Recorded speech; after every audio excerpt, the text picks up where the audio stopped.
Hello दोस्तों, GIB के accounting and finance for bankers का क्वेश्चन बैंक नंबर 2 है।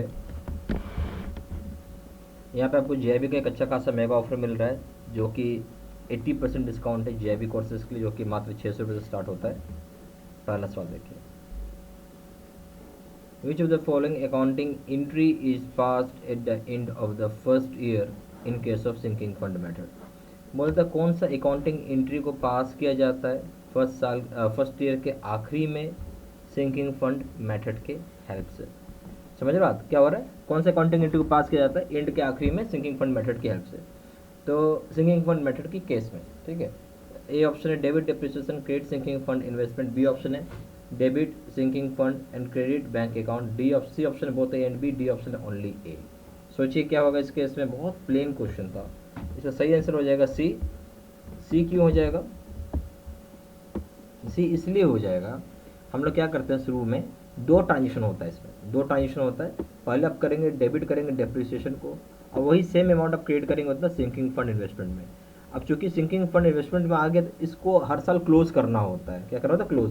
तो हम वापस से डेबिट कर देंगे सिंकिंग फंड को, इन्वेस्टमेंट को, और फिर क्रिएट कर कहीं ना कहीं तो पैसा जमा करना होगा बैंक अकाउंट में, वापस क्रिएट कर देंगे। ठीक है, सही ऑप्शन सी हो गया इस केस में। ठीक है, क्वेश्चन नंबर 2, यानी यहाँ पे आप बोल सकते हैं कि ये भी सही है और ये भी सही है, दोनों सही है, इसलिए सी ऑप्शन यहाँ पे सही हो जाएगा। ठीक है, okay. Question number 2, an asset is purchase for ₹2 lakh, its depreciated value is 1 lakh at end of 5 year at 10%। The method depreciation in the case charge at the has been charge at under method. बोलता है कि जो asset है जिसको purchase किया गया था 2 लाख रुपए में, उसका वैल्यू डेप्रिसिएट होकर 1 लाख रुपये हो गया। ऐसा 5 साल के आखिरी में हुआ जहाँ 10% के हिसाब से डिप्रिसिएशन हुआ। जो डिप्रिसिएटेड होगा इस केस में चार्ज किया गया है कौन से मेथड के हिसाब से?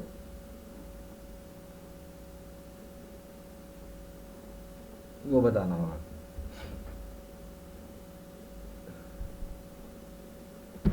तो पहला बात क्या था, ये 2 लाख का सामान था, घट के हो गया 1 लाख, पर कितना समय लगा? 5 साल, और 10% पे हुआ।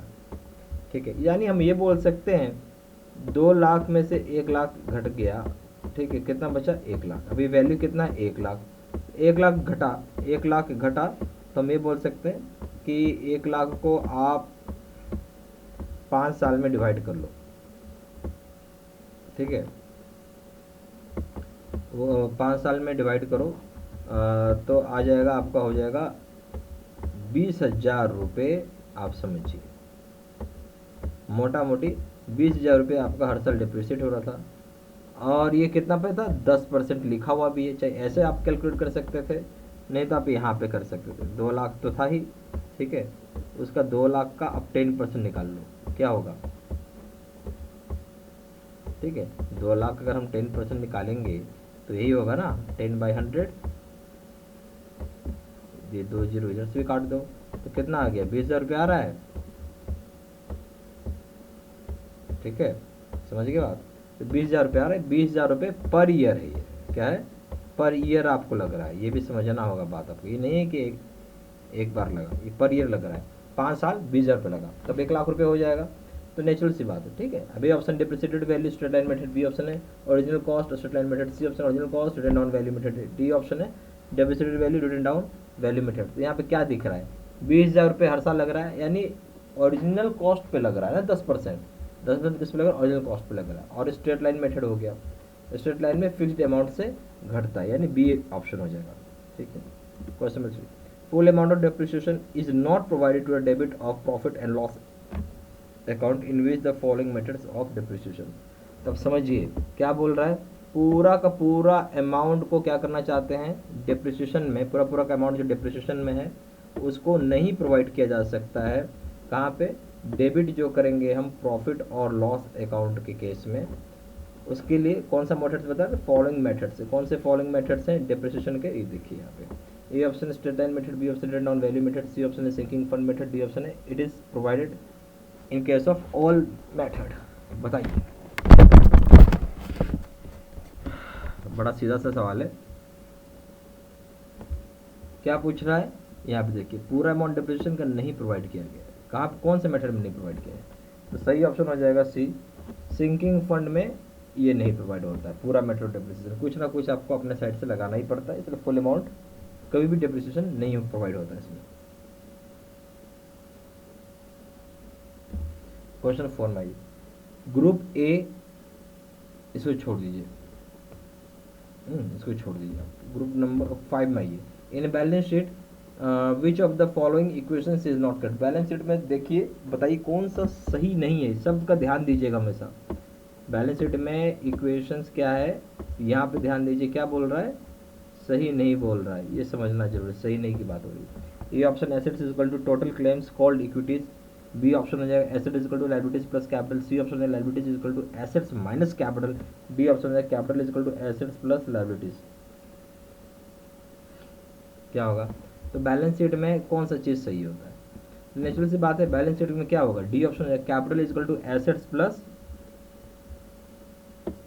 लायबिलिटीज होगा, यही होगा ना। कैपिटल क्या है, कैपिटल के बराबर हो जाएगा एसेट्स प्लस लायबिलिटीज हो जाएगा, capital is equal to assets plus liabilities हो जाएगा, डी ऑप्शन सही है। ठीक है, कैपिटल क्या होता है, एसेट्स प्लस लायबिलिटीज होता है। ठीक है, अब ये question number 6, owner's equity is equal to, owner की इक्विटी किसके इक्वल होगी, ए ऑप्शन है capital plus debentures plus long term liabilities, B option है capital plus reserves, C option है fixed assets plus capital, D option है fixed assets plus capital plus reserves. तो owner का जो equity है वो किसके इक्वल होगा, तो ए ऑप्शन है capital plus debentures plus long term liabilities, B option है capital plus reserve, C option है fixed assets plus capital, D option है fixed assets plus capital plus reserves. तो यहाँ हम बोल सकते हैं कि ऑनर की जो इक्विटी होगी वो इक्वल होगा आपका कैपिटल प्लस रिजर्व्स के बराबर। ऑनर इक्विटी किसके इक्वल होगा, कैपिटल प्लस रिजर्व्स के बराबर होगा, ये याद रखना है। और ऑनर का पैसा क्या है, जो पैसा लगाया होगा कैपिटल, और जो रिजर्व है वो, और तो कुछ होगा नहीं।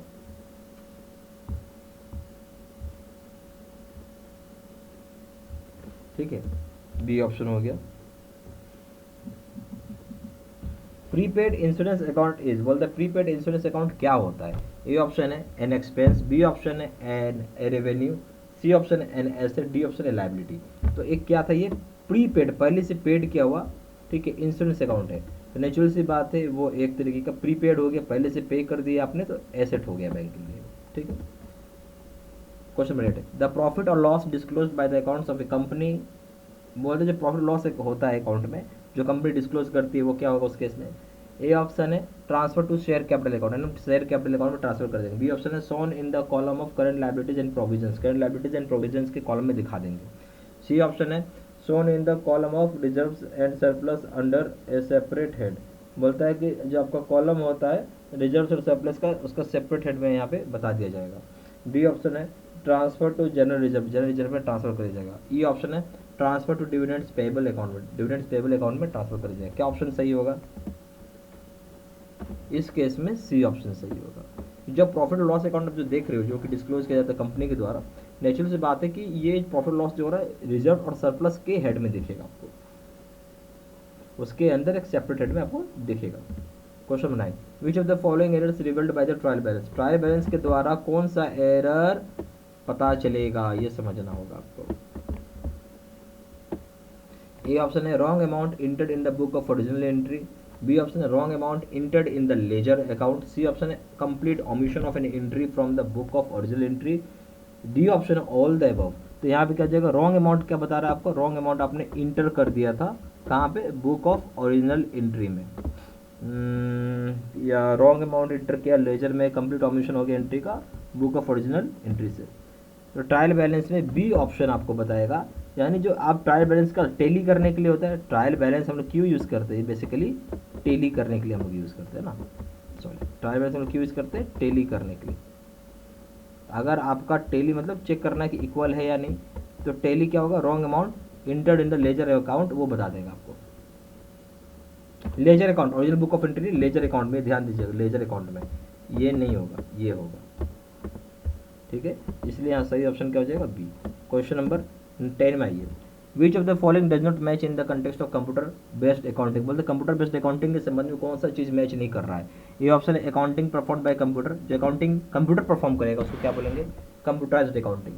बी ऑप्शन है the instructions written by the programmer for running the computer, बोलते हैं जो इंस्ट्रक्शंस प्रोग्रामर लिखता है कंप्यूटर को रन करने के लिए, उसको क्या बोलेंगे, प्रोग्रामिंग। सी ऑप्शन हो जाएगा to guard against loss of data regular copy is made, बोलता है जहाँ पे हमको डेटा को बचाना होगा, लॉस को गार्ड करना होगा, तो हमें रेगुलर कॉपी करना होगा, उसको क्या बोलेंगे, डुप्लीकेट रिकॉर्ड।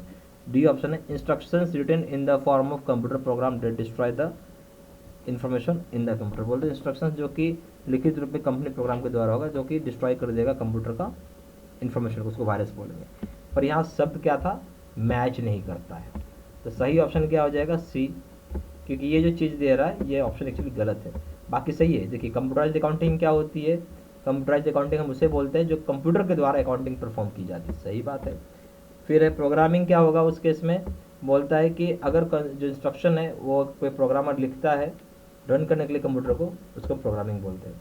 फिर वायरस क्या होगा, यहाँ एक तरह का इंस्ट्रक्शन होता है जो कि आप लिखते हैं इन the form of computer programme में, किस फॉर्म में, कंप्यूटर प्रोग्राम में, जो कि क्या करेगा, डिस्ट्रॉय कर देगा इंफॉर्मेशन कंप्यूटर का, उसे वायरस बोलते हैं। तो ये बात सही है, ठीक है, ये सारे ऑप्शन सही हैं। सी वाला गलत था इसलिए सी मार्क होगा। अच्छा, यहाँ पे जैविक हमारे पास दो तरह के प्रोग्राम है कि पीपीटी कोर्स यानी कंप्यूटर स्किल डिकोडेड कोर्स होता है, जैसा भी आपने वीडियो देखा क्या था, कंप्यूटर स्किल डिकोडिंग था।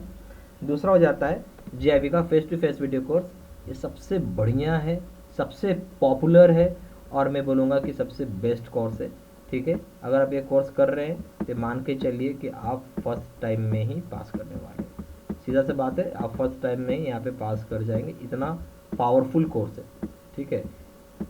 और इसलिए मैं आपको बोलूँगा कि सिंपली ये कोर्स करिए, सबसे बेस्ट कोर्स है, ठीक है। दोनों कोर्स को कंपेयर करेंगे, दोनों जगह वीडियो लेक्चर कोर्स है, दोनों जगह केस स्टडी का वीडियो है।